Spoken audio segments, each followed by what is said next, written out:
बच्चों next question है, four particles each of mass m are placed on the vertices of a square of side length L. Then find moment of inertia of system about. First है one side of a square taken as a axis. बच्चों पहले वाले question के अंदर अपन ने triangle ले लिया था बिकॉज वहां तीन पार्टिकल्स थे। यहाँ कितने पार्टिकल को? चार, जो स्क्वायर के कॉर्नर्स पे रखे हुए हैं और सेम टू सेम वैसा ही कर रहे हैं जैसे पहले वाले क्वेश्चन में किया था। तो बच्चों वहां पर ही पहला पार्ट क्या था? एक साइड को अपन एक्सिस मान ली थी। यहाँ पर बच्चों अपन एक साइड को कैसे मान लेते हैं? एक्सिस। तो अज्यूम कर लेते हैं कि अपन ये वाली एक्सिस लेते हैं। बच्चों पहले अपन ने एक्सिस यहाँ पर ली थी, इस बार अपन ने एक्सिस यहाँ ली। बच्चों कोई फर्क नहीं पड़ना। तो बच्चों अगर कुछ भी फर्क नहीं पड़ना तो ध्यान देना, इस मास का और इस मास का मोमेंट ऑफ इनर्शिया कितना है? Zero sir. एक्सिस पर लाई कर रहे हैं तो परपेंडिकुलर डिस्टेंस जीरो हो गया। इसका मतलब इन दोनों मास का मोमेंट ऑफ इनर्शिया तो जीरो हो गया। बच्चा कौन कौन से? ये दोनों। क्या अगर बच्चे दोनों है तो ये एल लेंथ है, क्या ये परपेंडिकुलर डिस्टेंस है? बिल्कुल सर। और इसकी भी जो एल लेंथ है वो एक्सिस से परपेंडिकुलर डिस्टेंस है। इसका मास भी m और इसका मास भी m। तो इसका मतलब ये वाला मास पार्टिकल इस एक्सिस के अबाउट ऐसे गोल घूमेगा और सिमिलरली ये वाला मास पार्टिकल इस एक्सिस के अबाउट भी ऐसे गोल घूमेगा। ऐसे घूम रहे हो। बिल्कुल सर, दोनों पार्टिकल एक जैसे चल रहे होंगे। तो बच्चों अगर मेरे को इसका मोमेंट ऑफ इनर्शिया लिखना है तो मैं क्या लिख दूंगा? I equals to for two particles only ml square ऊपर वाले का ml स्क्वायर और नीचे वाले का भी ml स्क्वायर। तो बच्चों यहां से आंसर आ गया 2ml स्क्वायर। बच्चों इसी क्वेश्चन को आगे बढ़ाते हुए इसका सेकंड पार्ट हम लोग डिस्कस कर रहे हैं, an axis passing through one corner and perpendicular to plane. बच्चों सारी चीजें हम लोग पहले डिस्कस कर चुके हैं, तो अब ये आपकी प्रैक्टिस है, ये आपको खुद से भी जल्दी से सॉल्व करके रखना है, पर हम लोग एक्सप्लेनेशन जरूर दे रहे हैं। परपेंडिकुलर टू प्लेन, तो ये एक्स वाई प्लेन है तो इसके परपेंडिकुलर क्या हो जाएगा? जेड। मतलब जो भी एक्सिस होगा वो जेड एक्सिस के अलोंग होगा। और बोला गया है कि पासिंग थ्रू वन कॉर्नर, इनमें से किसी भी एक कॉर्नर से आप पास करा दें, बट इस तरह से पास कराएं कि एक्सिस इस तरह से परपेंडिकुलर। तो बच्चों हम लोग चारों में से कोई भी कॉर्नर कंसीडर कर लेते हैं, हमने ये कंसीडर कर लिया है। ठीक है। ऑब्जर्व कीजिए परपेंडिकुलर टू प्लेन। बच्चों ऑब्जर्व कीजिए चार में से अब कौन से एक पार्टिकल है जो सर्कुलर मोशन नहीं करेगा? वो ये वाला होगा जो एक्सिस पर लाई कर रहा है, तो उसका मोमेंट ऑफ इनर्शिया जीरो। अब बच्चों तीन पार्टिकल हैं, इन तीनों की एक्सिस से परपेंडिकुलर डिस्टेंस ढूंढनी है, तो मैंने यहां पर मोमेंट ऑफ इनर्शिया निकालना है किसका? तीन पार्टिकल्स का और उनकी सबसे पहले डिस्टेंस। बच्चों ये अगर एक्सिस है तो परपेंडिकुलर डिस्टेंस ये वाली कितनी हो गई? L। ये कितनी हो गई? L। और बच्चों इस एक्सिस से ये डायगोनली अपोजिट है, तो ऑब्जर्व कीजिए ये वाली जो डिस्टेंस हो गई वो कितनी हो गई? √2l। तो अगर हम लोग ऑब्जर्व करें तो moment of inertia ml square, दूसरे पार्टिकल का ml स्क्वायर और लास्ट में जो पार्टिकल हमने सिलेक्ट किया था √2l का होल स्क्वायर। बिल्कुल सर। बच्चों सॉल्व कीजिए, ml square plus ml square, √2 का स्क्वायर करोगे 2ml स्क्वायर, तो ml square plus ml square plus 2ml square is equal to 4ml square. बच्चों मोमेंट ऑफ इनर्शिया ज्यादा आया है 4ml स्क्वायर। पर देखते हैं कि इससे भी ज्यादा कोई आ सकता है क्या? अगर आया तो ठीक है, अगर नहीं आया तो बोलेंगे कि इस एक्सिस के अबाउट इसको रोटेट कराना सबसे ज्यादा टफ होगा, क्योंकि मोमेंट ऑफ इनर्शिया इस एक्सिस के अबाउट ग्रेटर आ रहा है। चेक करते हैं और भी किसी के अबाउट आता है कि नहीं, या फिर इसी को डिसाइड करेंगे। बिल्कुल। नेक्स्ट है an axis is right bisector of opposite sides. बच्चों अपोजिट साइड्स, या तो ये दोनों अपोजिट है या ये दोनों अपोजिट है। इसका मतलब एक एक्सिस लो जो दोनों ही अपोजिट साइड को परपेंडिकुलर बाइसेक्ट करे, मतलब 90 डिग्री का एंगल भी बनाए और बाइसेक्ट भी करे। तो अपन ने मान लेते हैं बच्चों की यहाँ पर एक एक्सिस ले ली जो ऊपर वाली पार्ट को भी 90 डिग्री एंगल बना रही है और इक्वली बाइसेक्ट कर रही है, नीचे वाले साइड को भी 90 डिग्री बना रही है और इक्वल बाइसेक्ट कर रही है। बच्चों इस एक्सिस पर कोई मास पार्टिकल लाई नहीं कर रहा। इसका मतलब यहां पर आपको चारों मास पार्टिकल का मोमेंट ऑफ इनर्शिया कंसीडर करना होगा। तो बच्चों अगर ढंग से देखें तो इस मास पार्टिकल का मास m, इसका परपेंडिकुलर डिस्टेंस कितना है? L/2, क्योंकि बाइसेक्शन हो रहा है। तो बच्चों एक एक करके अपन लिखते जाते हैं। पहले पार्टिकल का मास m इंटू L/2 का स्क्वायर। बच्चों सिमिलरली दूसरा पार्टिकल m, अगेन कितना परपेंडिकुलर डिस्टेंस? L/2। तो बच्चों के यहां पर मैं इसको m L/2 का स्क्वायर लिख देते हैं वापस। नेक्स्ट, क्या बच्चों इस मास पार्टिकल का ही मास m और अगेन L/2, इसका भी मास m and again L/2 perpendicular distance. तो बच्चों अगेन हो गया m L/2 का स्क्वायर प्लस m L/2 का स्क्वायर। बच्चों 4 बार ml स्क्वायर बाय 4। बिल्कुल। इसका मतलब सर लिख सकता हूं मैं directly 4ml square by 4 which is equals to ml square. तो बच्चों एक चीज ध्यान रखिए, यहां पर चाहे पार्टिकल 3 का मोमेंट ऑफ इनर्शिया आया था, बिकॉज एक का तो 0 हो गया था, पर यहां पर 4 का मोमेंट ऑफ इनर्शिया आया तब भी वो इससे कम है। उसका रीजन क्योंकि मास डिस्ट्रीब्यूशन ज्यादा डिस्टेंस पे है। एग्जैक्टली सर, इसलिए आप ध्यान रखना कि पार्टिकल्स देख के कभी मत बोला कि इसका मास ज्यादा दिख रहा है और एक्सिस कोई नहीं है तो इसका मोमेंट ऑफ इनर्शिया ज्यादा आएगा। बच्चों ऐसा पॉसिबल हमेशा नहीं होता। तो बच्चों आगे बात करते हैं हम लोग नेक्स्ट पार्ट की। इसके लिखा है one diagonal of square taken as the axis. दो डायगोनल्स होते हैं बच्चों, किसी को भी एक हम लोग अपना एक्सिस सिलेक्ट कर ले, या तो ये वाला सिलेक्ट कर ले या फिर ये वाला, आंसर दोनों से ही सेम आएगा। तो हम लोगों ने एक और एक्सिस यहां पर ड्रॉ किया जिसकी वजह से हम लोग इसका मोमेंट ऑफ इनर्शिया कैलकुलेट कर रहे हैं। तो बच्चों ऑब्जर्व कीजिए कि ये वाली जो पूरी डिस्टेंस होती है ये कितनी होती है, √2l। तो अगर हम लोग इन दोनों को ऑब्जर्व करें तो ये दोनों एक्सिस पर ही लाई कर रहे हैं, और एक्सिस पर लाई करने की वजह से इन दोनों का मोमेंट ऑफ इनर्शिया 0। केवल इसका और इसका मोमेंट ऑफ इनर्शिया लिखा जाएगा। बच्चों ये पूरी लेंथ अगर √2l होती है तो यहां तक इनका हाफ कितना होगा, l/√2, और ये भी कितना होगा, l/√2। तो बच्चों ऑब्जर्व कीजिए, मोमेंट ऑफ इनर्शिया हमें लिखना है दो पार्टिकल्स का जिनकी डिस्टेंस एक्सिस ऑफ रोटेशन से l/√2 का स्क्वायर है, तो ये बन जाएगा ml/√2 का होल स्क्वायर। और सॉल्व करने के बाद बच्चों ml²/2 plus ml²/2 is equal to कितना हो जाएगा, ml²। तो बच्चों ऑब्जर्व किया कि यहां इस एक्सिस के about moment of inertia ml² है। तो बच्चों अब तक की कैलकुलेशन में सबसे ज्यादा मोमेंट ऑफ इनर्शिया कौन सा एग्जिस्ट कर रहा है, 4ml²। बच्चों नेक्स्ट पार्ट है इसका, an axis passing through centroid and perpendicular to plane. बच्चों जब भी स्क्वायर के सेंट्रॉइड की बात हो रही है मतलब ज्योमेट्रिकल सेंटर ही है वो, और परपेंडिकुलर प्लेन का मतलब अगर ये एक्स वाई प्लेन है तो एक्सिस जो होगी वो अलोंग जेड एक्सिस होगी। इसका मतलब ऐसा कुछ होगा। इसका मतलब ये जो क्रॉस बता रहा है, ये क्रॉस बता रहा है कि एक्सिस जो है वो अलोंग जेड एक्सिस है। तो बच्चों यहां पर अपने एक्सिस मिल गई, चारों पार्टिकल में से कोई भी मास इस पर लाई नहीं कर रहा, मतलब आपको चारों का मोमेंट ऑफ इनर्शिया लिखना है। और बच्चों जैसा सर ने पहले बताया क्या सेंटर से एक पार्टिकल का डिस्टेंस कितना, l/√2।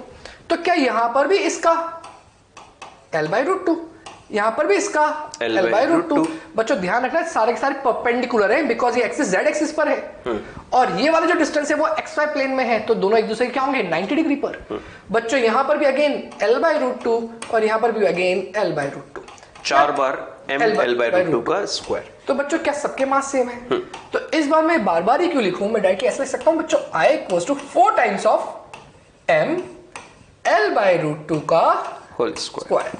तो बच्चों यहां से अपने पास क्या बन जाएगा, 4ml²/2 2ml²। तो बच्चों हम लोगों ने नोटिस किया इन पांचों केसेस में सबसे ज्यादा मोमेंट ऑफ इनर्शिया आया था कितना, 4ml², यानी कि उस एक्सिस के अबाउट इस सिस्टम को रोटेट कराने के लिए हमें सबसे ज्यादा एफर्ट करने पड़ेंगे बाकी दूसरे एक्सिस के अबाउट। तो यही चीज बच्चों हम लोग आपको ये सिखाने की कोशिश कर रहे हैं कि एक ही सिस्टम का अलग अलग एक्सिस के अबाउट मोमेंट ऑफ इनर्शिया अलग अलग आ सकता है, और वही चीजें हमें क्वेश्चंस में ढूंढनी होती है। मोमेंट ऑफ इनर्शिया का क्या सिग्निफिकेंस है, एग्जैक्टली यही है कि हम बॉडी को कौन से एक्सिस के अबाउट रोटेट कराएं so that moment of inertia उसका सबसे कम भी हो और उसको आसानी से रोटेट किया जा सके, या सबसे ज्यादा मोमेंट ऑफ इनर्शिया किस एक्सिस के अबाउट आएगा, ये सारी चीजें ढूंढना अपना टारगेट है। बच्चों नेक्स्ट अपन बात करें moment of inertia for a continuous body. बच्चों याद करो सेंटर ऑफ मास के अंदर भी अपन ने ऐसे कोई बात करी थी। पहले अपन ने पार्टिकल्स लिए थे, फिर पार्टिकल्स के बाद अपन ने बोला था कि अगर पार्टिकल्स इनफाइनाइट हो जाए तो क्या एक कॉन्टिन्यूअस बॉडी हो जाएगी।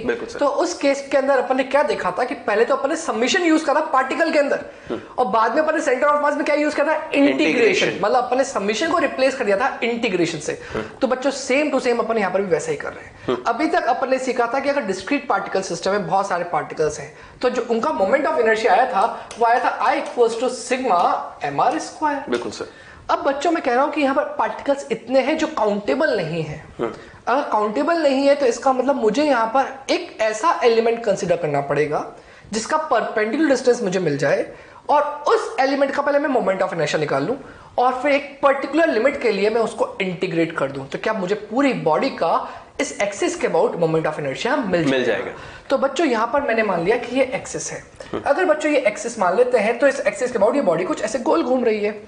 अब यहां पर इस बॉडी में एक छोटा सा एलिमेंट मैंने कंसीडर कर लिया। बच्चों जैसे अपन बोलते हैं छोटा सा एलिमेंट, तो उसका मास क्या लेते हैं बच्चों, डीएम। याद करो पहले भी अपन ने ऐसे ही लिया था। तो बच्चों इसका छोटा सा एलिमेंट यहां ले लिया जिसका मास लिया डीएम। इस डीएम मास का एक्सिस से परपेंडिकुलर डिस्टेंस मान लिया r। तो बताओ इस छोटे से एलिमेंट का मोमेंट ऑफ इनर्शिया कितना होगा, dm r²। बिकॉज बच्चों अपन क्या बोलते थे जनरल फॉर्मूला I = mr²। अब बच्चों m की जगह कौन आ गया इस बार dm, dm। तो अपन लिख दिया dm r स्क्वायर। तो बच्चों एक छोटे से एलिमेंट का अपन लिख सकते हैं मोमेंट ऑफ इनर्शिया होगा dm r स्क्वायर। ऐसे बहुत सारे एलिमेंट है बच्चों। तो मेरे को क्या ऐसे dm r स्क्वायर बहुत सारे एलिमेंट्स के ऐड करने हैं, पर वी नो कि अपने पास काउंटेबल्स नहीं है, काउंटेबल पार्टिकल नहीं है, तो क्या यूज करना पड़ेगा इंटीग्रेशन। तो बच्चों इस साइन को मैं किससे रिप्लेस कर रहा हूं, इंटीग्रेशन के साइन। तो मैं क्या लिखूंगा, इंटीग्रेशन ऑफ ये जो dm r स्क्वायर है वो यहां लिख दिया r स्क्वायर dm। और बच्चों इस अकॉर्डिंग पूरा इंटीग्रेट करने पर अपने पास उस बॉडी का पर्टिकुलर एक्सिस के अबाउट मोमेंट ऑफ इनर्शिया आ जाएगा। अब बच्चों उसको यूज कैसे करते हैं वो आगे क्वेश्चंस में देखेंगे। तो सर यहाँ पर एक डाउट भी बच्चे जनरली लगते हैं कि जब हम लोग इंटीग्रेशन रखते हैं तो बॉडी के अकॉर्डिंग फिर वहां पर हमें क्या लिमिट भी प्लेस करनी होती है या डायरेक्टली हमें r स्क्वायर dm? नहीं सर, अपन ये बात पहले ही बोली, एक पर्टिकुलर लिमिट अपने को प्लेस करनी पड़ेगी। बिकॉज बच्चों अपने को कहां तक के मास पार्टिकल इंक्लूड करने हैं वही तो अपने को लिमिट बताएगी। अगर मान लेते हैं कोई रॉड होती और रॉड तो 1 मीटर की है पर मैं लिमिट लेता हूं 0 से 2 मीटर, तो बच्चों नेक्स्ट 1 मीटर में तो कोई मास ही नहीं है। अच्छा। तो इसका मतलब अपने को लिमिट वो लेनी है जहां पर सारे मास पार्टिकल्स इंक्लूड हो जाए। मतलब एक्सिस से मास जहां तक एग्जिस्ट कर रहा है केवल वहां तक की लिमिट हमको लेनी होती है। तो स्टूडेंट्स अब हमारे पास क्वेश्चंस आ गए हैं कंटीन्यूअस ऑब्जेक्ट्स के। तो ऑब्जर्व कीजिए, सबसे पहला क्वेश्चन हमारे सामने है, find moment of inertia of a uniform rod of mass capital M, length capital L, about an axis passing through its end and perpendicular to its length. जैसा कि ये डायग्राम हमें क्वेश्चन में दिया है बच्चों, ये रॉड है, इस रॉड के एक कॉर्नर से यहां पर एक्सेस पास हो रहा है और क्वेश्चन में बोला गया कि इस एक्सेस के अबाउट ये रॉड जो है वो रोटेट कर रही है, तो इसका मोमेंट ऑफ इनर्शिया हमें कैलकुलेट करना है। बच्चों मोमेंट ऑफ इनर्शिया कैलकुलेट हम जरूर करेंगे, पर उसके पहले जैसे कि इसमें स्टेप्स होती हैं कि ये वाला क्वेश्चन अब डायरेक्टली हम लोग mr स्क्वायर लिखकर खत्म नहीं कर सकते। जैसा सर ने आपको बताया कि ये रॉड अकेले एक पार्टिकल से मिलकर नहीं बनी है, इसके अंदर इनफाइनाइट पार्टिकल्स हैं। कितने हैं? इनफाइनाइट पार्टिकल्स हैं और हर एक पार्टिकल का इंडिविजुअल mr स्क्वायर लिखकर ऐड करना पॉसिबल नहीं है। इसलिए सर ने आपको बताया कि यहां पर आप उन सबको इंडिविजुअली ऐड करने से बेटर है कि आप एक एलिमेंट का मोमेंट ऑफ इनर्शिया निकाल लीजिए और मानकर चलिए कि ऐसे बहुत सारे एलिमेंट होंगे, उन सबके बहुत सारे मोमेंट ऑफ इनर्शिया होंगे, तो आप एक एलिमेंट का कैलकुलेशन कीजिए, उसका इंटीग्रेशन कर दीजिए with proper limits, question solve. तो देखिए बच्चों, जैसे सर ने सिखाया तो सबसे पहली स्टेप जो हम लोग फॉलो कर रहे हैं, select an element from axis of rotation. बिल्कुल, select an element from axis of rotation at a distance r, और वो डिस्टेंस कैसी होनी चाहिए? Perpendicular from axis of rotation. तो बच्चों ऑब्जर्व कीजिए कि हम लोगों ने एक्सिस ऑफ रोटेशन से x डिस्टेंस आगे जाके एक छोटा सा एलिमेंट सिलेक्ट किया जिसकी विड्थ हम लोगों ने कंसीडर की है कितनी? dx। और बच्चों जैसा सर ने बताया कि एलिमेंट बहुत छोटा है तो इसका मास भी बहुत कम होगा, जिसको सर ने आपको बताया कैसे लिखते हैं? dm। तो बच्चों हम लोगों ने पहली स्टेप फॉलो की, सिलेक्ट एन एलिमेंट। तो मैं उसको यहां पर लिखता भी जा रहा हूं। यहां पर मैंने लिख दिया select an element eight a distance x from axis of rotation, और वो डिस्टेंस कैसी होनी चाहिए? परपेंडिकुलर। वो हमने कर लिया, प्रोसेस फॉलो। अब बच्चों इमेजिन कीजिए कि जब यहां पर हम लोगों ने dm लिखा तो क्या इस dm की वैल्यू निकाली जा सकती है with the help of unitary method? तो स्टेप नंबर 2 हमें क्या कैलकुलेट करना है? Mass of element. Mass of element बच्चों हमें कैलकुलेट करना है, तो हम लोग बच्चों यहीं पर डिस्कशन कर रहे हैं। ऑब्जर्व कीजिए, L लेंथ का मास हमें दिया गया है m, तो यूनिट लेंथ का कितना होगा? m/l, और जो विड्थ हम लोगों ने कंसीडर की है वो कितनी है? dx। तो dx लेंथ का हो गया m/l dx, ये वैल्यू किसकी हो गई? d। तो बच्चों स्टेप 2 फॉलो हो गई है, मास ऑफ एलिमेंट हमने निकाल दिया। अब ऑब्जर्व कीजिए बच्चों, जब ये रॉड रोटेट कर रही होगी तो ऑब्जर्व कीजिए ये एलिमेंट इस सर्कुलर पाथ पे रिवॉल्व कर रहा होगा। बिल्कुल। और बच्चों इस सर्कल पाथ की जो रेडियस है वो कितनी है? x, एज वेल एज इसकी perpendicular distance from axis of rotation. तो तीसरा होता है कि इस छोटे से एलिमेंट का मोमेंट ऑफ इनर्शिया लिख दीजिए एंड एट लास्ट उसको इंटीग्रेट कर दीजिए। तो बच्चों एलिमेंट बहुत छोटा है तो इसका मोमेंट ऑफ इनर्शिया भी छोटा ही होगा, तो हम लोग यहां पर लिख सकते हैं di is equal to dm r square. बच्चों di is equal to dm कितना निकाला हम लोगों ने? m/l into dx। यहां लिख दिया बच्चों। और r क्या होता है? Perpendicular distance of this element from axis of rotation which is equal to x। तो r स्क्वायर यानी कि x स्क्वायर। बच्चों ये तो एक एलिमेंट का है, ऐसे कितने होंगे? बहुत सारे। तो उन सबको इंडिविजुअली ना लिखते हुए इसको क्या करते हैं हम लोग? विद प्रॉपर लिमिट इंटीग्रेट करते हैं। Exactly, तो बच्चों ये हो जाएगा हमारे पास di। बच्चों यहाँ कांस्टेंट कौन है? m/l। बिल्कुल। और x स्क्वायर dx। अब बच्चों जो मास डिस्ट्रीब्यूशन है अगर एक्सिस से देखा जाए तो कहां से कहां तक है? 0 से L लेंथ तक। हाँ। जो मास डिस्ट्रीब्यूशन है जैसे सर ने सिखाया, लिमिट कहां से कहां तक लेनी है? एक्सिस से जहां तक मास एग्जिस्ट करता है वहां तक। तो कहां से कहां तक मास डिस्ट्रीब्यूशन है? ये अगर 0 है तो 0 से L तक। तो लिमिट लगा दीजिए 0 से L, तो ये हो जाएगा total moment of inertia m/l। बच्चों x स्क्वायर का इंटीग्रेशन अगर करोगे तो x³/3 और लिमिट हो जाएगी कितनी? 0 से L। बच्चों ये लिमिट 0 है तो इसको हम लोग डायरेक्टली 0 करके इस तरह से आंसर लिख रहे हैं ml³/3l। तो बच्चों यहां पर अगर हम लोग एक L से एक L कैंसिल कर दें तो ये बन जाएगा ml²/3 moment of inertia of rod about an axis passing through one of its and. Sir इस क्वेश्चन के बाद बच्चे जनरली एक दिमाग में डाउट रखते हैं, वो डाउट ये होता है कि सर हमने इतना बड़ा प्रोसेस फॉलो किया, इसकी कहां जरूरत थी? हम रॉड को उसके सेंटर ऑफ मास से रिप्लेस करके केवल सेंटर ऑफ मास का ही मोमेंट ऑफ इनर्शिया निकाल कर क्यों नहीं रखते हैं? बच्चों सर ने बहुत अच्छी बात पूछी है। अगर आप इस पूरे रॉड को एक सेंटर ऑफ मास से मतलब एक पार्टिकल से रिप्लेस कर देते ऑफ इक्वल मास, तो आप सोचो वो एक पार्टिकल क्या पूरे मास डिस्ट्रीब्यूशन को डिफाइन कर सकता है? अपन ने क्या बोला था कि मोमेंट ऑफ इनर्शिया के लिए मास डिस्ट्रीब्यूशन इंपॉर्टेंट होता है rather than a single particle. इसका अगर आपको पूरा मास डिस्ट्रीब्यूशन कंसीडर करना है तब जाके आपका करेक्ट मोमेंट ऑफ इनर्शिया आएगा। तो नेवर डू दिस मिस्टेक कि आप पूरी रॉड को एक सेंटर ऑफ मास से रिप्लेस करके आप उसका मोमेंट ऑफ इनर्शिया निकाल लें। हाँ, क्योंकि वो मास को तो रिप्रेजेंट करेगा पर उस मास का एक्सिस से कितनी दूर दूर डिस्ट्रीब्यूशन है वो रिप्रेजेंट नहीं करता, इसलिए अपन इनमें सेंटर ऑफ मास को रिप्लेस करके उससे आंसर नहीं निकालते हैं। बिल्कुल सर। बच्चों बढ़ते हैं नेक्स्ट पार्ट की तरफ। Find moment of inertia of a uniform rod of mass m and length L about an axis passing through center of mass and perpendicular to the rod.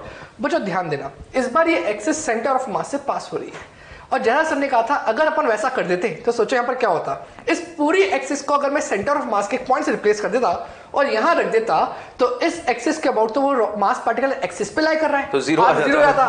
तो एग्जैक्टली हमारा moment of inertia 0 हो जाता।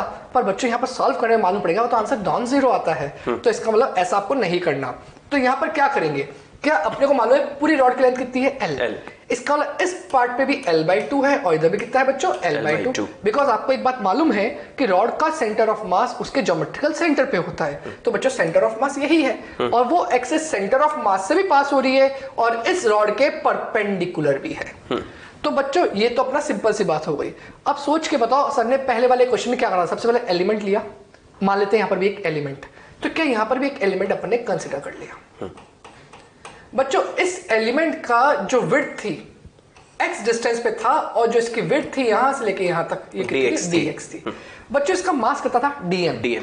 तो मैं वापस वही unitary method की बात कर रहा हूं जो सर ने यूज करा था। तो सोच के बताओ इसका जो मास आएगा dm, क्या उसकी वैल्यू पहले भी आई थी? m/l into dx। बच्चों मैंने डायरेक्टली वही वैल्यू यूज कर ली। तो जो मोमेंट ऑफ इनर्शिया छोटे से एलिमेंट का होगा जो di सर ने लिखा था दैट इज इक्वल्स टू क्या इसका परपेंडिकुलर डिस्टेंस इस एलिमेंट का एक्सिस से कितना है? x है। तो मैं लिख सकता हूं dm into x²। तो बच्चों ये तो हो गया एक छोटे से एलिमेंट का। अगर मेरे को पूरे एलिमेंट्स का मोमेंट ऑफ इनर्शिया निकालना है ताकि पूरी रॉड का आ जाए तो अपन क्या लिखेंगे? इसका integration of di is equal to integration. बच्चों dm का वैल्यू रख देते हैं क्या? m/dx। तो बच्चों लिख रहा हूं m/l, ये x² ऐसा कैसा और dx बच्चों मैंने पीछे लिख दिया, ये ऐसा कुछ बन गया। तो सोच के बताओ di का इंटीग्रेशन मतलब सारे छोटे छोटे मोमेंट ऑफ इनर्शिया को ऐड कर दो, टोटल मोमेंट ऑफ इनर्शिया मिल जाएगा। तो इसका मतलब ये तो i हो गया। पर बच्चों यहाँ पर अब मेन काम है लिमिट्स रखना। सोच के देखो ये पॉइंट को अगर मैं ओरिजिन मान लेता हूं तो क्या इसका आधा मास ओरिजिन से लेफ्ट साइड पे है और आधा मास ओरिजिन के राइट साइड है। अगर बच्चों मैं इसके x कोऑर्डिनेट लिखूं तो इसका x कोऑर्डिनेट यहां पर कितना होगा? -l/2 और यहां पर इसका x कोऑर्डिनेट होगा +l/2। मतलब आधा मास -l/2 में है और आधा मास +l/2 में। तो बच्चों इसका जो मोमेंट ऑफ इनर्शिया की अपन लिमिट रखेंगे यहां पर वो क्या कहेंगे? -l/2 से लेके +l/2 तक। बच्चों यहाँ पर क्या चीज कांस्टेंट है? m/l constant. बिल्कुल सर। तो बच्चों यहाँ पर मैंने m/l तो बाहर निकाल लिया। सोच के बताओ एक्स स्क्वायर डीएक्स का इंटीग्रेशन क्या होगा? X cube by 3। तो बच्चों वो जो 3 आएगा वो तो बाहर आ गया, अंदर बचा सिर्फ एक्स क्यूब। और बच्चों लिमिट्स कहां से कहां तक है? माइनस L/2 से प्लस L/2 तक। बच्चों इसके अंदर वैल्यूज पुट करते हैं, तो m/3l। बच्चों अपर लिमिट पुट करेंगे तो L/2 x की जगह पुट करेंगे, क्या बन जाएगा? L³/8। बिल्कुल सर। तो बच्चों ये बन जाएगा L³/8। बच्चों upper limit minus lower limit होता है, तो ये माइनस तो वहां से आ गया। अब ये लिमिट मैं यहां पुट कर रहा हूं, तो माइनस L/2 का क्यूब, तो माइनस L³/8। तो बच्चों एक माइनस और आया, इसलिए यहां पर क्या कर दिया मैंने? Plus L³/8। बच्चों ध्यान दीजिएगा, यहां पर जो L³ है सो कॉमन ले सकते हैं, तो एक L से एक L कट जाएगा, ऊपर बच जाएगा L²। बच्चों 1/8 plus 1/8 2/8 which can be written as 1/4 because L³ मैंने कॉमन ले लिया। तो एक बार लिख के दिखा देता हूं, m/3l L³ कॉमन ले लिया, 1/8 प्लस 1/8। तो बच्चों अब इसको मैं डायरेक्टली लिख रहा हूं, क्या यहां से एक L से L कैंसिल हो गया, स्क्वायर बच गया। 1/8 प्लस 1/8 1/4, 1/4 इंटू 3 1/12। तो बच्चा बच जाएगा ये ml²/12। बच्चों आपने क्या देखा कि अगर एक्सिस अपनी एक एंड पे थी जो प्रीवियस क्वेश्चन में थी, तो आपका आंसर आया ml²/3। और अगर वो सेंटर ऑफ मास से पास हो रही है तो आंसर आया ml²/12। कौन सा छोटा है? ml²/12। इसका मतलब जब सेंटर से पास हो गया तो टाइम पर मोमेंट ऑफ इनर्शिया छोटा है, मतलब वो बॉडी कम एफर्ट से ही रोटेट हो जाएगी। तो बच्चों ये दोनों आंसर्स आपको याद रखने हैं, हर बार डेरिवेशन नहीं करना। एंड के about ml²/3, centre of mass के अबाउट ml²/12, और दोनों केस में ही एक्सिस रॉड के परपेंडिकुलर है। अब बच्चों पिछले वाले क्वेश्चन के अंदर लास्ट लाइन मैंने क्या बोली थी कि जो एक्सिस है वो रॉड के परपेंडिकुलर होनी चाहिए और सेंटर ऑफ मास से पास होगी तो मोमेंट ऑफ इनर्शिया ml²/12 आएगा। इस क्वेश्चन में क्या करा, एक्सिस तो अभी भी सेंटर ऑफ मास से पास हो रही है, पर इस बार रॉड के परपेंडिकुलर नहीं है। रॉड से कितना एंगल बना रही है बच्चों? थीटा एंगल बना रही है। तो बच्चों क्वेश्चन वही है, find moment of inertia of a uniform rod of mass m and length l about an axis as shown in figure. तो बच्चों सोच के देखो, अपन ने जो एलिमेंट लिया था वहां पर ये वाला, वो एलिमेंट का अलोंग द रॉड जो अपन ने डिस्टेंस दिया था x, वो इस एक्सिस के पहले परपेंडिकुलर था। इस बार तो है ही नहीं सर। इस बार तो ऑब्वियसली बात है इस एक्सिस का, इस x का कोई कंपोनेंट एक्सिस के परपेंडिकुलर होगा। तो बच्चों अगर मैं ये एंगल थीटा मान रहा हूं तो इसका x का एक कंपोनेंट तो यहां आएगा और एक कंपोनेंट बच्चों इधर आएगा, अपने को परपेंडिकुलर वाला। एग्जैक्टली। तो ये तो होगा बच्चों x cos थीटा, और ये क्या होगा बच्चों? x sin theta. इसका मतलब अपने को वो कंपोनेंट लेना होता है जो एक्सिस के परपेंडिकुलर हो, तो बच्चों अपने को x sin थीटा लेना पड़ेगा। पर ऐसा सोचो ना कि इस एक एलिमेंट के लिए ऐसा होगा, तो क्या आगे अगर मैं एलिमेंट यहां लेता तो उसके लिए भी मेरे को परपेंडिकुलर लेना होता, वो भी उसका साइन कंपोनेंट आता, यहां लेता तब भी उसका साइन कंपोनेंट आता। तो बच्चों सिमिलरली हर एक एलिमेंट का सिर्फ कौन सा कंपोनेंट आएगा जो हॉरिजॉन्टल होगा, वही डिस्टेंस अपने को कंसीडर करना होगा। तो बच्चों इतना लंबा सोचे ही क्यों, अपन एलिमेंट के बारे में सोचना ही बंद कर देते हैं। अपने को इतना बात मालूम पड़ गई कि इस रॉड के हर वो लेंथ को कंसीडर करना है जो इस एक्सिस के परपेंडिकुलर होगी। तो क्यों ना अपन एक काम कर दें, इस पूरी रॉड को ही इस बार अपन दो कंपोनेंट में तोड़ लेते हैं। तो बच्चों ये पूरी रॉड की लेंथ कितनी थी? L। तो बच्चों अगर L थी तो ध्यान दीजिएगा मेरी बात पर, एक कंपोनेंट तो इसका ऐसा आ जाएगा। बच्चों मैं इसमें लेंथ के ही कंपोनेंट कर रहा हूं और एक कंपोनेंट अलोंग द एक्सिस आ जाएगा। बिल्कुल सर। तो बच्चों अगर ये पूरी L है तो उस केस में इधर भी बन जाएगा यहां पर L/2 sin थीटा और इधर ही बन जाएगा L/2 sin theta, total L sin theta. और बच्चों जो ऊपर L/2 cos theta L/2 cos theta होगा वो तो अलोंग द एक्सिस है, उसके अबाउट तो मोमेंट ऑफ इनर्शिया वैसे ही जीरो हो जाएगा। तो आपको इफेक्टिव लेंथ क्या लेनी है? जो परपेंडिकुलर लेंथ है, that is L/2 sin theta plus L/2 sin theta, that is L sin theta. तो बच्चों इस रॉड L लेंथ की रॉड की अब जो इफेक्टिव परपेंडिकुलर लेंथ लेनी है वो आपको लेनी है L sin थीटा। तो क्या बच्चों अब ये जो रेड लाइन है ये इस एक्सिस के परपेंडिकुलर बन चुकी है? बिल्कुल सर। तो बच्चों अपना सेम क्वेश्चन प्रीवियस जैसा हो चुका है। क्या प्रीवियस क्वेश्चन में आंसर आया था ml²/12। ml²/12। बच्चों यहां पर मैं l² लिखना बाकी है, पर एक चीज सोचो, वो L पहले वाले क्वेश्चन में एक्सिस के परपेंडिकुलर था। हाँ। इस बार कौन परपेंडिकुलर है? L/2 sin theta plus L/2 sin theta. इसका मतलब हो गया L sin थीटा का स्क्वायर। बिल्कुल सर। तो ये बन जाएगा ml² sin² थीटा अपॉन 12। तो बच्चों एक बात ध्यान रखना, जब भी रॉड के अंदर ऐसा क्वेश्चन आ जाए तो आप उसकी लेंथ के ही ऐसे दो कंपोनेंट्स कर लेना और जो परपेंडिकुलर हो उसको L की जगह रिप्लेस कर दो, वही आपका आंसर है। बिल्कुल। तो स्टूडेंट्स, देखा आपने, सर ने आपको दोनों क्वेश्चन के थ्रू एक बहुत अच्छी बात सिखाई कि हमेशा एक्सिस अगर सेंटर से पास हो रहा है तो ml²/12 लिखें, ऐसा जरूरी नहीं है। अपने को साथ में ये भी चेक करना है कि जो बॉडी है उसका ओरिएंटेशन अभी भी पहले जैसा है या कुछ चेंज हो गया है, और चेंज हो गया है तो हमें केवल वही इफेक्टिव लेंथ लेनी है जो एक्सिस के परपेंडिकुलर है। तो स्टूडेंट्स, ये हमारे पास एक बॉडी थी जिसका नाम था रॉड। अब नेक्स्ट क्वेश्चन हम लोग जो डिस्कस कर रहे हैं उसमें लिखा है find moment of inertia of a uniform ring of mass capital M and radius capital R about an axis passing through its center and perpendicular to its plane। मतलब मानकर चलिए बच्चों, जैसे कि एक रिंग को हम लोग कंसीडर करें, रिंग की बात आती है तो जैसे हम लोग बैंगल्स का एग्जांपल ले सकते हैं, चूड़ी जो होती है उसका एग्जांपल ले सकते हैं। बच्चों, वो एक रिंग की तरह बिहेव करती है और एक्सिस जो है वो बिल्कुल उसके सेंटर से पास हो रहा है और उसके प्लेन के परपेंडिकुलर है, लाइक दिस। तो बच्चों, अब हमारे पास एक जो रिंग दी गई है वो इस एक्सिस के अबाउट इस तरह से रोटेट कर रही है। हमें बोला गया है कि इसका मोमेंट ऑफ इनर्शिया कैलकुलेट कीजिए। तो बच्चों, मोमेंट ऑफ इनर्शिया कैलकुलेट करने के लिए हमारे पास 3 स्टेप्स थी। Select an element. तो बच्चों, यहां पर हमने सीखा था कि एक एलिमेंट सिलेक्ट कीजिए एक्सिस से परपेंडिकुलर डिस्टेंस x पर। तो बच्चों, वो यहां पर आप सोच के बताइए कि रिंग जो होती है वो हॉलो होती है। हाँ। मास केवल कहां होता है? उसकी सर्कमफेरेंस पे, पेरिफेरी पे।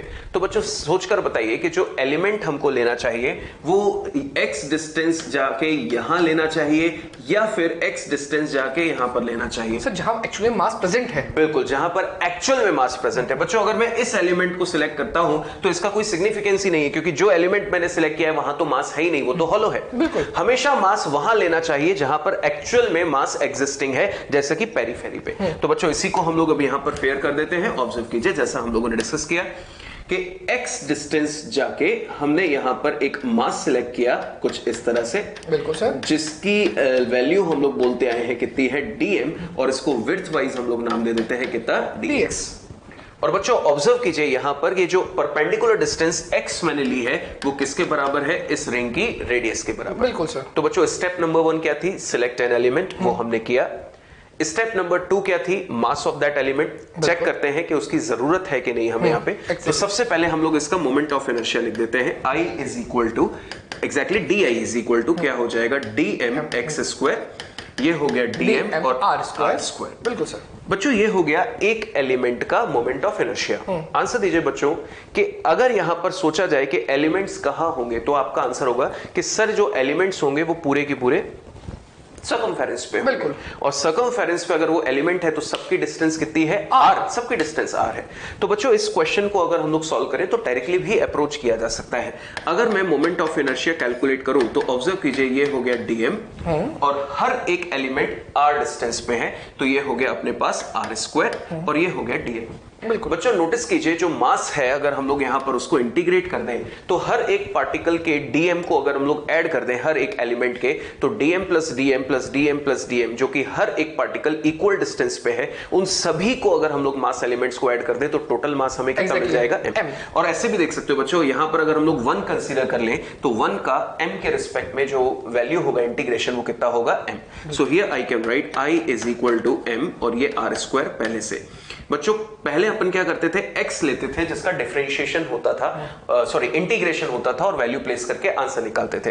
पर इस बार हम लोगों ने इसको अंदर इंक्लूड क्यों नहीं किया? क्योंकि हर एक पार्टिकल इक्वली डिस्टेंस पे है, तो हर एक पार्टिकल की एक्सिस से जो डिस्टेंस है वो कांस्टेंट है। दैट्स व्हाई हमने उसको बाहर निकाल दिया और जितने भी मास पार्टिकल्स थे सबको ऐड कर दिया, तो टोटल मोमेंट ऑफ इनर्शिया आ गया इस रिंग का mr स्क्वायर। बच्चों, ये जो रिजल्ट्स हम लोग निकाल रहे हैं ना, ये स्टैंडर्ड रिजल्ट्स हैं। इनको अब हम लोग आने वाले क्वेश्चंस में अगेन एंड अगेन प्रूफ नहीं करेंगे। अब तो जैसे ही क्वेश्चन देखेंगे रिंग का और बोला गया कि रिंग अपने एक्सिस के अबाउट घूम रही है जो प्लेन के परपेंडिकुलर और सेंटर से पास हो रहा है, तो उसके अबाउट घूम रही है, तो ये क्वांटिटी कैलकुलेट करो, तो फटाफट से मोमेंट ऑफ इनर्शिया उसका क्या लिखेंगे? mr square. बिल्कुल सर। बच्चों, नेक्स्ट बात कर रहे हैं find moment of inertia of a uniform disc. पहले थी ring of mass capital M radius r about an axis passing through its centre and perpendicular to its plane. Again बच्चों, वैसे ही बात है कि कोई भी डिस्क हो और उस डिस्क के सेंटर के अबाउट अपन ने क्या मान लिया? एक एक्सिस है जो उसके प्लेन के परपेंडिकुलर भी है। बच्चों, ऐसा सोचो कि जो अपनी CD रोम होती है, कॉम्पैक्ट डिस्क होती है, उस कॉम्पैक्ट डिस्क में अगर अपने फिंगर फिक्स कर दे बीच में तो अपनी फिंगर तो बिहेव करेगी एज एक्सिस, और जो कॉम्पैक्ट डिस्क होगी बीच में वो क्या है? अपनी डिस्क। तो बच्चों, यहां पर अगर मैं उस पर्टिकुलर डिस्क की बात कर रहा हूं तो उससे एक छोटे से डिस्कशन से पहले एक बात कर रहा हूं कि अभी तक जो अपने एलिमेंट्स लिए वो एलिमेंट्स अपने किस प्रकार लिए। बच्चों अभी तक तो अपने को ऐसा डिस्कशन करना ही नहीं पड़ा जहां पर कोई भी पार्ट एरिया वाला आया हो। अभी तो अपने एक सिंपल लेंथ वाली बातें करी है।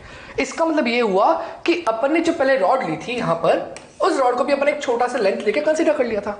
बट बच्चों एक चीज सोचो, यहां पर अपने जो छोटा सा एलिमेंट लिया था वो किस प्रकार चूज किया।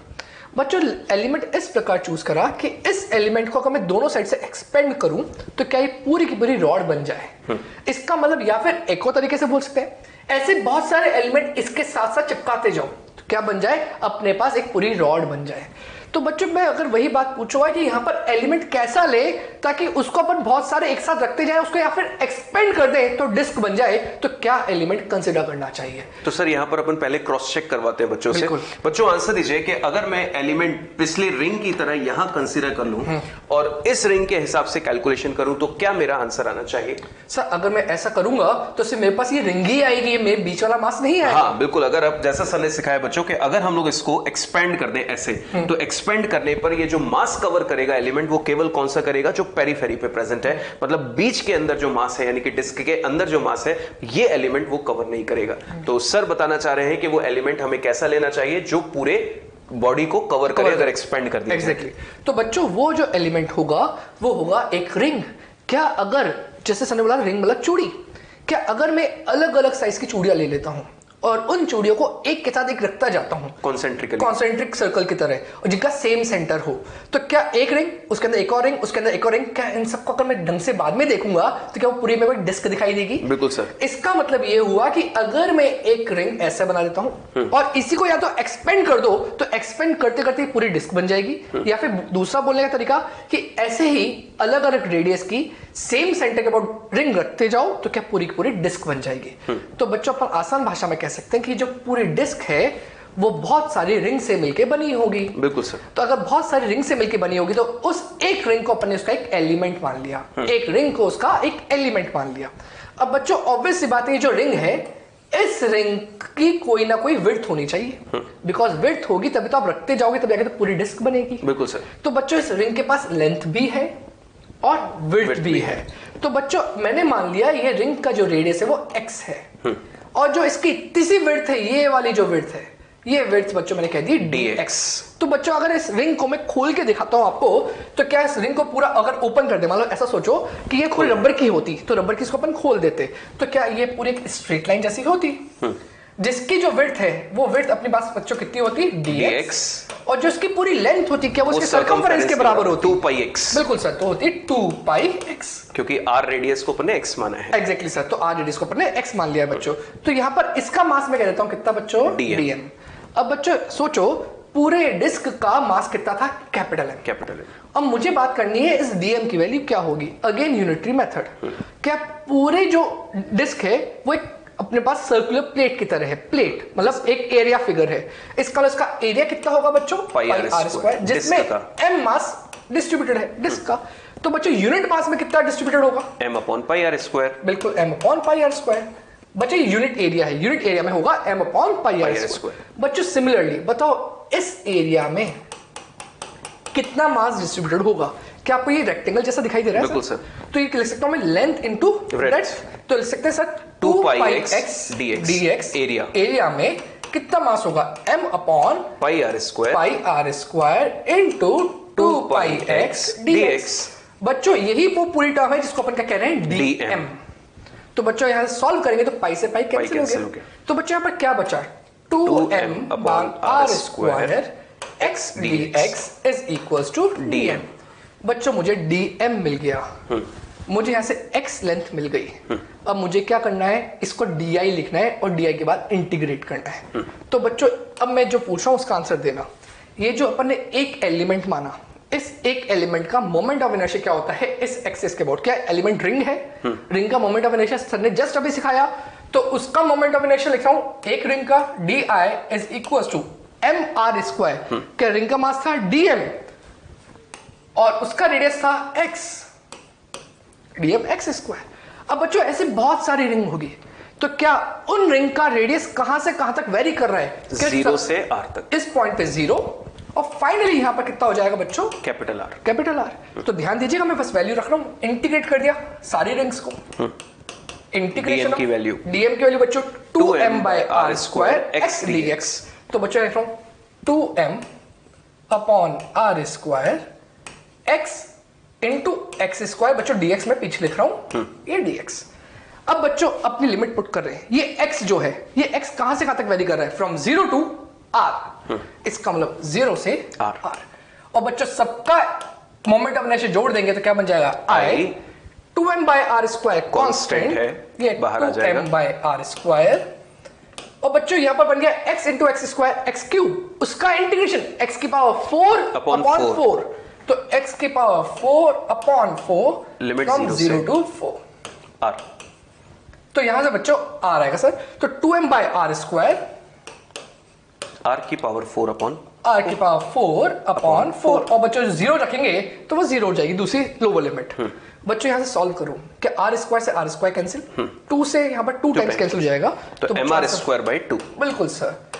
तो सर अपन यहां कह सकते हैं कि जो रिंग का मोमेंट ऑफ इनर्शिया आया वो था ज्यादा आता है, वो ज्यादा था mr स्क्वायर, बिल्कुल। और यहां पर सेम मास के डिस्क का मोमेंट ऑफ इनर्शिया आया mr स्क्वायर बाय 2। रिंग में जितना भी मास था वो सब एक्सिस से दूर दूर था, सारा की सारा सर्कमफेरेंस पे था।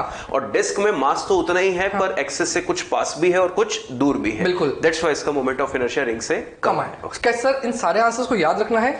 हाँ सर, कुछ स्टैंडर्ड आंसर्स हम लोग आगे बताएंगे बच्चों को, जो हमको बोलना पड़ेगा बच्चों कि इनको याद रखो, सो दैट हमें बार बार इस तरह की कैलकुलेशन ना करनी पड़े। तो स्टूडेंट्स कुछ ऐसे स्टैंडर्ड रिजल्ट्स होंगे जो आपको याद करने के लिए बोले जाएंगे, वो बहुत ही कम वैल्यूज होंगी जो आपको याद रखनी होंगी, पर उनको यूज कैसे करना है वो भी आपको सिखाया जाएगा। बिल्कुल।